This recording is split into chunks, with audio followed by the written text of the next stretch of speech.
এজেন্টকে তো তারা হুমকি দিতেছে। এই ব্যাপারে আপনি অভিযোগ করেন। আমি দেখেছি এজেন্টকে হুমকি দেয় যে এজেন্ট থাকলে তার বিরুদ্ধে অ্যাকশন নিবে, তার বিরুদ্ধে মামলা করবে। এগুলোকে কি আপনারা এলাকার মানুষ ভয় পান? সবাই যাবেন কেন্দ্রে, কোনো ভয় পাওয়ার কোনো কারণ নাই। নির্বাচন কমিশন এবং রাষ্ট্রযন্ত্র সর্বোচ্চ প্রোটেক্টের মাধ্যমে এবার নির্বাচন অবাধ সুষ্ঠু করার প্রতিশ্রুতি দিয়েছে। যদি এর ব্যতিক্রম ঘটে তাহলে সারা বাংলাদেশের আবার নির্বাচন নিয়ে যাদের আকাঙ্ক্ষা সৃষ্টি হয়েছিল সেই আকাঙ্ক্ষার মানুষগুলো আবার রাষ্ট্রতন্ত্রের বিপরীতে চলে যাবে। এই জন্য আধিপত্যবাদ যারাই দেখাবে, ফেসি শক্তি, ফেসিবাদ শক্তি, পেশি শক্তি যারাই দেখাবে, জনগণ কিন্তু আগের মতো বোকা নয়, তারা কিন্তু বুঝে। আবার আরেকটি কথা বলা হয়েছে, মা বোনরা অনেকে আসছেন, কেন্দ্রে যাওয়ার পরে আমাদের বুথ থাকেনি, কথা বুথ থাকেনি, বিভিন্ন বিভিন্ন কাপড় দিয়ে গুছাই রাখিনি। আজকে একটা ইনফরমেশন আছে, তারা নাকি কেন্দ্র ঢোকার পরে কইব যে তোমরা তো ভোট দিতে আইছো, আমাদের সামনে ভোট দাও, আমাদের সামনে ভোট দাও, মোমবাতির ভোট দেন যেত না, আমরা দাও, এইভাবে নাকি। হ্যাঁ, এরকম ভাবে, হ্যাঁ এরকম ভাবে নাকি তারা বাধ্য করবে। তো এই জন্য না, ঠিক আছে, ও এদেশের নাগরিক, লিগ্যাল নাগরিক, লিগ্যাল সত্যের লড়াইয়ে বাঘের বাচ্চা। তো এই জন্য আমার কথা হলো, ও না বুঝছে, কিন্তু সহজ সরল মা বোনরা তো বুঝতেইব। মা বোনরা আপনারা বলবেন আমার ভোট আমি দিব, যাকে খুশি তাকে দিব, কোথায় দিব এটা আমরা পর্দার ভিতরে যাই মন মতো দিব। ঠিক আছে নি কথাটা? আমরা টেবিলে দিতাম কিনলেগা, টেবিলে নিত কিনলেগা। এই ব্যাপারে আপনারা সতর্ক থাকবেন ইনশাআল্লাহ। প্রেম প্রেম গোপন, প্রেম গোপন, একবারে গোপন ব্যালট রুমে যায়া সুন্দর করে আপনার পছন্দ মতো প্রার্থীকে ভোটটা দিয়ে দিবেন, একবারে মোমবাতির মাঝখানে ইনশাআল্লাহ সিলটা মারবেন ইনশাআল্লাহ। ঠিক আছে কিনা?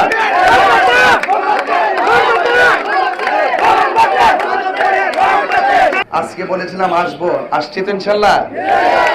সাক্ষ্যশালীর মানুষ আজকে যারা এখানে উপস্থিত হয়েছেন, অনেক মা বোনরা, আমি আপনাদের কাছে এসেছি মোমবাতি মার্কায় ভোট চাওয়ার জন্য। বর্তমান বাংলাদেশে যে রাজনৈতিক অস্থিরতা চলছে, মাজার ভেঙে দেওয়া হচ্ছে, কবর থেকে লাশ তুলে আগুন দিয়ে পুড়িয়ে দেওয়া হচ্ছে, একজন হিন্দুকে মেরে গাছের মধ্যে ঝুলিয়ে আগুন দিয়ে পুড়িয়ে দেওয়া হয়েছে, মসজিদের ইমাম রহিসউদ্দিনকে এমন ভাবে হত্যা করছে, সে মৃত্যুর আগে একটু পানি চাইছিল, পানিটা পর্যন্ত তাকে দেওয়া হয় নাই।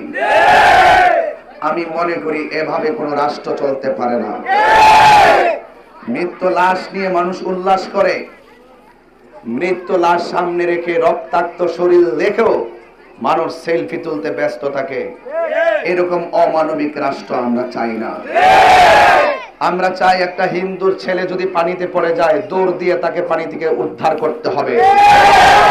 আমরা চাই একটা হিন্দুর বাড়িতে যদি আগুন লেগে ঘর পড়ে যায়, আমরা মুসলমান হলো সেই ঘরের আগুন নিভাতে হবে। এই জন্য আমি বারবার বলেছি, হিন্দু মন্দিরে যাবে, বৌদ্ধ পেগোড়ায় যাবে, খ্রিস্টান গির্জায় যাবে, মুসলমান মসজিদে যাবে, এটার নামই হলো বাংলাদেশ। কথা বলেন ঠিক না বেঠে? যার যার ধর্ম পালন করব, কেউ কাউকে আঘাত করব না। সংগ্রামী সাথী ও বন্ধুগণ, আজকের এই আপনাদের এলাকার সাক্ষ্যশাল এলাকার মানুষগুলো, আপনারা যারা আমার বক্তব্য শুনতে এসেছেন, আমি আপনাদেরকে দেওয়ার কিছু নাই, তবে আপনাদের কাছে দোয়া দিয়ে কিছু কথা বলতে চাই। সেই কথা হলো, বিগত এত বছর ধরে আমি ওয়াজ করি, আপনাদের এই এলাকার প্রত্যেকটা ঘরে ঘরে মোবাইলে আমার ওয়াজ। মা বোনরা চুলার পারে বৈশা বৈশা রান্না করে আর আমার ওয়াজ শুনে, কারবালার ওয়াজ শুনে তারা চোখের পানি ফেলে কান্না করে, মা বাপের ওয়াজ শুনে তারা চোখের পানি ফেলে তারা কান্না করে, এবং যারা কবরে আলোচনা শুনলে তারা চোখের পানি ফেলে কান্না করে। যেই মানুষটা 22টি বছর আপনার আত্মার খোরাক দেওয়ার জন্য চেষ্টা করেছে, যেই মানুষটা আপনাদের হৃদয়ে আধ্যাত্মিক প্রেম জাগিয়ে তোলার জন্য কথা বলেছে, সেই মানুষটা আজকে নির্বাচনে কেন আসলো, কেন ভোট চাওয়ার জন্য আসলো? সেই বিষয়টা আপনাদেরকে জানতে হবে। আমি এসেছি যে এই দেশটা অস্থির অবস্থায় চলতেছে, সার্বভৌমত্ব হুমকির মুখে, ধর্ম হুমকির মুখে, এবং মানুষ অনিরাপত্তায় ভুগতেছে। কেউ কাউকে মানে না। যেই দল ক্ষমতায় আসে তারাই মনে করে সব প্রশাসন তাদের। আমি বলি না, যারা ক্ষমতায় আসে তাদের জন্য প্রশাসন নয়, দল মত ধর্ম বর্ণ নির্বিশেষে সবার জন্যই প্রশাসন। এই জন্য আজকে আপনারা যারা এখানে হঠাৎ নোটিশে এসেছেন, আপনাদের খেদমতে আবারও আরজ করছি, দয়া করে, সময় অনেক অল্প। আমার ইচ্ছা ছিল এলাকার প্রত্যেকটা ঘরে ঘরে ঘুরে ঘুরে আমি আপনাদের দোয়া নিতাম, কিন্তু আমি সময়ের কাছে হেরে গেছি। কিন্তু আমার মনের দিক দিয়ে একটু চুল পরিমাণ কোনো দেমাগ নাই। আমি সময় পাইছি মাত্র 1.5 মাস। এই 1.5 মাসের ভিতরে মোমবাতি প্রতীকটি আজকে মাধবপুর চুনারঘাটে একটি জনপ্রিয় প্রতীকে পরিণত হয়েছে। এতদিন রাস্তা দিয়ে গেলে পোলাপান আমারে কইতো তাহিরি হুজুর জায়গা, আর এখন রাস্তা দিয়ে গেলে পোলাপানে কয় মোমবাতি জায়গা। এর দ্বারা বোঝা যায় ঘরে ঘরে ঘরে ঘরে ঘরে ঘরে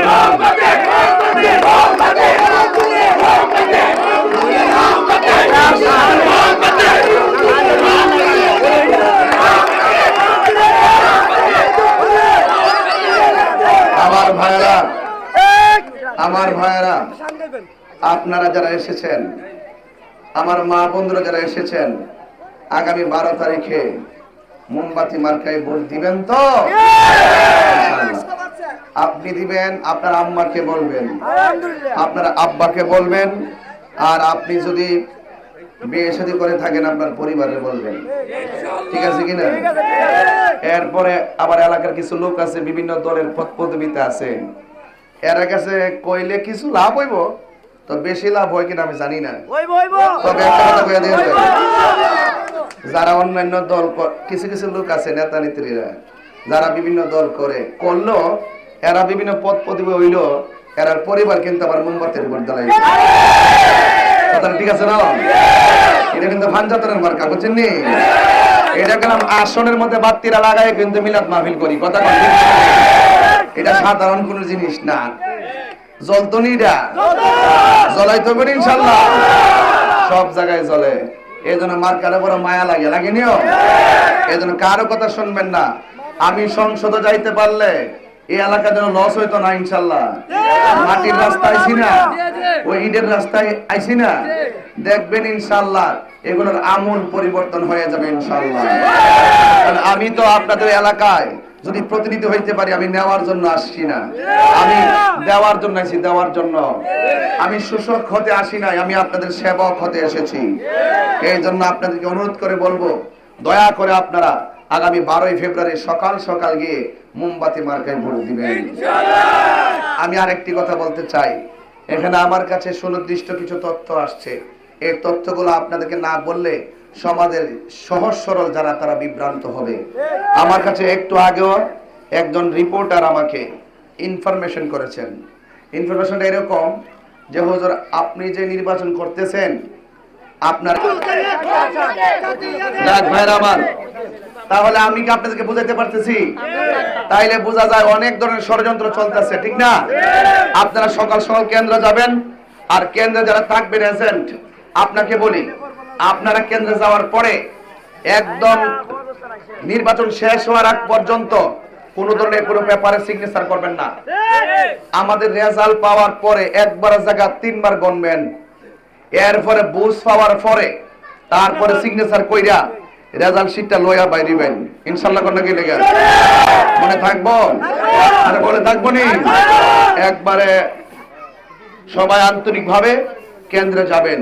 আর আমাকে যদি বলেন আপনি এলাকা কি করবেন, আমি আল্লাহ যদি আমার বানায় কি করবো আপনার চাউন লাগতো না। তাহিরি কাছে চাউন লাগে না বাজান। আমি মুনাফিকি করি না, ঠিক আছে? আমি মুনাফিকি করি না। এর জন্য আমি আপনাদের কল্যাণে নিজেকে কুরবান দেওয়ার জন্য প্রস্তুত আছি ইনশাআল্লাহ। এই দেশের হিন্দু মুসলিম চা শ্রমিক মেহনতি মানুষ সবাই কাঁধে কাঁধে কাঁধ মিলে বলবে আমরা বাংলাদেশি। কথা বলেন ঠিক না বেটে? যেখানে মামলা বাণিজ্য চলবে না, চাঁদাবাজি চলবে না, দুর্নীতি চলবে না, পেশি শক্তি চলবে না। তবে গ্রামের মধ্যে কিছু পেশি শক্তি দেখায় কিছু নেতারা, ওই যে রাত্রেবেলা যে বান্ডেল লইছে অন কি করবো? জন্মবাতে জোয়ার উঠতে গেছে গা, অন তো জিজ্ঞাসা কি তোমার এত লাখ টাকা দিলাম, তোমার কেন্দ্রের কি অবস্থা? সবাই চাইলে মোমবাতি মোমবাতি ক, ওই নেতাগুলো সমাজ আইসা হুমকি দেয়, বুঝছেন? নেতাগিরি টিকায় রাখবার লাগা ওই নেতারে কইয়া দিউন সমাজের, ঠিক আছে? হ্যাঁ, ওই নেতারে কইয়া দিউন যে আমরা যারে খুশি তারে ভোট দিব, তবে এতটুকু কথা, আমার ইমান, ভোট একটা ইমানি আমানত, আমরা টাকার কাছে ইমানি আমানত বিক্রি করবো না ইনশাআল্লাহ। ঠিক আছে কিনা বলে? সবাই এটা ধরে রাখবেন। আল্লাহ যেন সকলকে বোঝার তৌফিক দান করবেন, আমিন। পাঞ্জাতন পাঞ্জাতন মুর্শিদ পাকে পাঞ্জাতন, পাঞ্জাতন পাঞ্জাতন মুর্শিদ পাকে পাঞ্জাতন, মনেতে বাসনায় আমার, দিলেতে বাসনায় আমার, পাই যেন দর্শন মুর্শিদ পাকে পাঞ্জাতন।